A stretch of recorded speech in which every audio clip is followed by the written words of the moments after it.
दोस्तों ये कहानी उन लोगों के लिए है जो प्रयास कर करके थक गए हैं लेकिन फिर भी उन्हें सफलता प्राप्त नहीं हो रही है। वे अपने जीवन में हार मान चुके हैं क्योंकि कितना भी मेहनत कर लें फिर भी वे सफल नहीं हो पा रहे हैं। वैसा ही एक व्यक्ति था जो अपने जीवन में मेहनत कर करके थक गया था, फिर भी वो सफलता के मंजिल तक नहीं पहुंच पाया।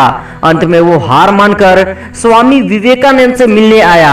उसके चेहरे पर दुख और पीड़ा झलक रही थी। स्वामी जी को देखते ही उनके पैरों पर गिर गया और कहने लगा, स्वामी जी मैं बहुत दुखी हूँ, मैं मेहनत में कोई कमी नहीं छोड़ता, इसके बावजूद भी मैं कभी भी सफल नहीं हो पाया।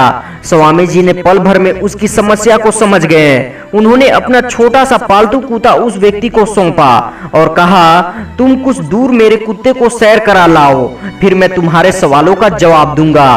काफी देर तक वह व्यक्ति कुत्ते को सैर कराता रहा। चूंकि कुत्ता स्वामी जी का था अतः उसने इस बात को ध्यान में रखा कि वह मन भर घूम ले, इसके बाद मैं स्वामी जी के पास जाऊंगा। बाद में वह व्यक्ति कुत्ते को साथ लेकर स्वामी जी के पास पहुंचा, पर उस व्यक्ति के चेहरे पर थकान का कोई निशान नहीं था। लग नहीं रहा था कि वह मेहनत करके आया है, मगर कुत्ता बुरी तरह से हाँफ रहा था और थका हुआ लग रहा था। स्वामी जी ने उस व्यक्ति से पूछा, कुत्ता इतना हाँफ क्यों रहा है? यह थका हुआ लग रहा है, जबकि तुम पहले की तरह ही ताजा और साफ सुथरे दिख रहे हो। उस व्यक्ति ने जवाब दिया, स्वामी जी मैं तो सीधा सीधा अपने रास्ते पर चल रहा था, पर यह कुत्ता तो दौड़ता ही रहा। यह गली के सभी कुत्तों के पीछे भागता और उनसे लड़कर फिर मेरे पास वापस आ जाता।